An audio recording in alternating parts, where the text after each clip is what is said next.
जैसा कि हम सभी जानते हैं कि यात्रा का मूल आनंद उसके सफ़र में होता है, उसकी मंजिल में नहीं। आइए, मैं हूं आपकी होस्ट रीना कपूर और हमारे गेस्ट हैं डॉक्टर किसलय पांडे जी। अब एक सवाल है जो हमारे दर्शक भी ज़रूर आपसे ये जानना चाहेंगे कि अपने जीवन के कार्यों में जो हम लोग इतने फंसे पड़े रहते हैं, इतनी चिंता करते हैं, उन सब के बीच में साधना के लिए हम कैसे उन्मुक्त हो, कैसे समय निकालें, कैसे हमारा झुकाव, कैसे हम प्रेरित हो। चाहे आप व्यस्त हों, चाहे आपके पास समय हो, दोनों परिस्थितियों में माँ को भजने का बड़ा ही सीधा और सरल तरीका ये है कि माँ का सतत चिंतन आप अपने हृदय में करिए। आपको जिस भी स्वरूप में माँ की छवि अच्छी लगती है या आप उससे अपने आप को जुड़ा हुआ पाते हो,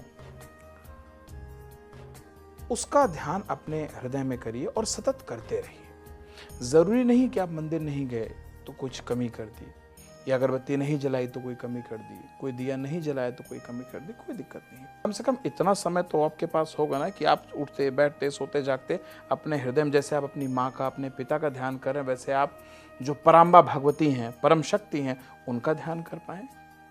उससे शुरुआत करिए। और अगर मान लीजिए कि आपके पास इतना समय नहीं है कि आप आसन लगा के शाम को 5 मिनट 10 मिनट बैठ पाएं, ध्यान कर पाएं, कोई दिक्कत नहीं। सोते समय कर लीजिए, बेड पे लेटे लेटे कर लीजिए। वो समय शायद सबसे एकांत का होता है जो आप अपने आप को दे सकते हैं। मोबाइल साइड में रख दीजिए। उस समय थोड़ी देर के लिए आप सब कुछ बंद करके, आंखें बंद करके, चलती हुई सांसों में सिर्फ माँ को भजिए।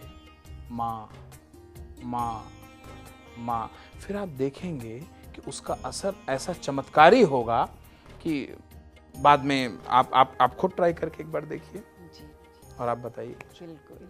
और हर व्यक्ति जो मुझे देख रहा है, मैं उससे भी यही रिक्वेस्ट करूंगा कि वो सब भी ट्राई करें। शुरुआत इससे करिए, बाकी वो अपने आप रास्ता बताते चले जाते हैं। फिर आप देखेंगे धीरे धीरे आपका नेचर हो जाएगा माँ के प्रति ध्यान करना। फिर आप अपने नेचर में एक बहुत तगड़ा डिफरेंस पाएंगे। लोगों से बात करते समय, लोगों का रिएक्शन देखते समय, जब आपके ऊपर कोई नाराज होगा तो आप रिएक्ट नहीं कर पाएंगे। आप बोलेंगे चलो छोड़ो, जाने दो।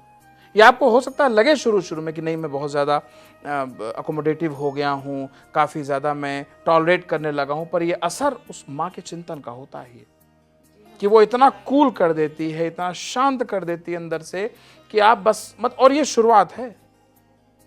धीरे धीरे आप देखेंगे कि फिर हर चीज मामयी हो जाएगी। माँ शक्ति की आराधना से क्या मनुष्य के विभिन्न कष्टों का निवारण हो सकता है, और अगर हाँ तो फिर वो कैसे संभव है?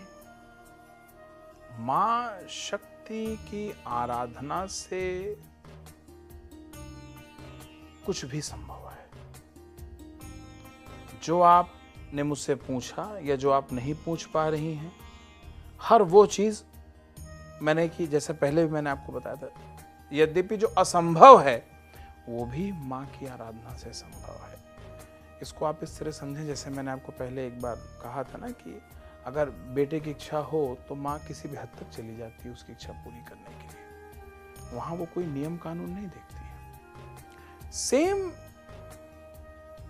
थियरी अप्लाई होती है पराम्बा के ऊपर। वो किसी भी स्तर तक जाती है अपने भक्त की, अपने याचक की, अपने साधक की इच्छा को पूरा करने के लिए। प्रश्न सिर्फ एक है, क्या आपने पुत्र के भाव से उनको भजा?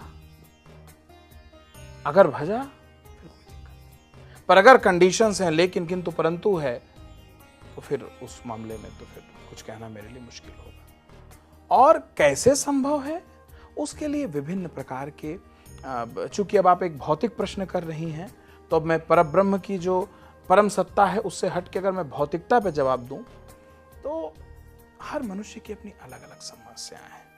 भांति भांति के मनुष्य हैं, भांति भांति की समस्याएं हैं। आप ये देखिए कि एक मनुष्य को 1000 तरह की समस्याएं हैं, और कितने खरबों खरब मनुष्य होंगे, कितने खरबों खरीब जीव होंगे, उनकी कितनी समस्याएं होंगी।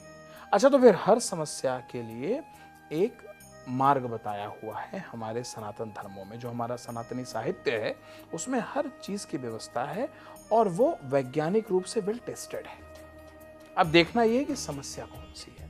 जो समस्या है उसके लिए आप उपयुक्त उसका पूजन करें, उसी हिसाब से उसका प्रयोग करें, और वो सारे वैज्ञानिक प्रयोग हैं, सात्विक अहिंसक वैज्ञानिक प्रयोग है। आप करिए और उसका जो परिणाम है वो श्योर शॉट होता है। वहां पे कोई निगोशिएशन नहीं है। इसमें भी एक कंडीशन आती है कि उससे किसी का नुकसान नहीं होना चाहिए। आपका भला हो, बिल्कुल अपना भला करिए, पर किसी और का नुकसान नहीं होना चाहिए। ये कुछ एक दो चीजें हैं। अहिंसक होना चाहिए, जैसा कि मैंने कहा, सात्विक होना चाहिए, और उसका परिणाम गारंटीड है। हम सब जानते हैं कि मन कितना चंचल है। उसको नियंत्रित किए बिना क्या माँ की आराधना संभव भी है? बिल्कुल संभव है, क्यों नहीं संभव है। हर परिस्थिति में, किसी भी परिस्थिति में आप साधना तो माँ की कर ही सकते हैं, माँ को तो आप भज ही सकते हैं। पर अब यह है कि अगर आप चंचल मन से माँ का आवाहन करते हैं या माँ की साधना करते हैं तो उसके परिणाम भी वैसे ही होंगे। और अगर आप स्थिर होके हर प्रकार के विकार से मुक्त होके साधना करेंगे तो उसका परिणाम भी वैसे ही होगा। पर चंचल होने ना होने के बीच में भी एक समय ऐसा आता है जब सारी इंद्रियां आपकी शांत होती हैं। वो भले ही एक क्षण का विषय हो, अगर उस एक क्षण में भी आपने पूरे भावों को इकट्ठे करके और पूरी शक्ति से मां को अगर पुकार लिया तो वो भी एक क्षण काफी है। किसी एक ऐसे व्यक्ति के लिए जो पूरा जीवन भजता चला जा रहा है, उसके पूरे जीवन की साधना पे अगर एक आपका पूरे भावों के साथ उन चंचलता के बीच में भी अगर आपने मां को पुकार लिया तो उसमें भी मुक्त है।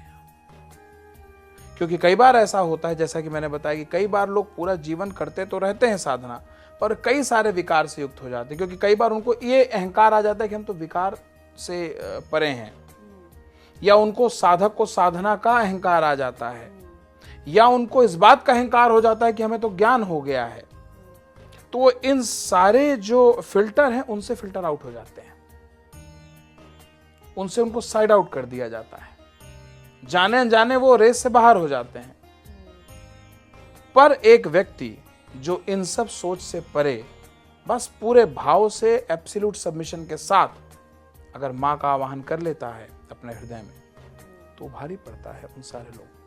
आपका बहुत बहुत धन्यवाद जो आपने हमारे और परब्रह्म के बीच में ये जो एक डोर बांध दी है। इस डोर को पकड़ के हम कहीं तक तो पहुंच ही जाएंगे। तो चलिए, प्रेम से बोलिए, जय माता। जय माता की।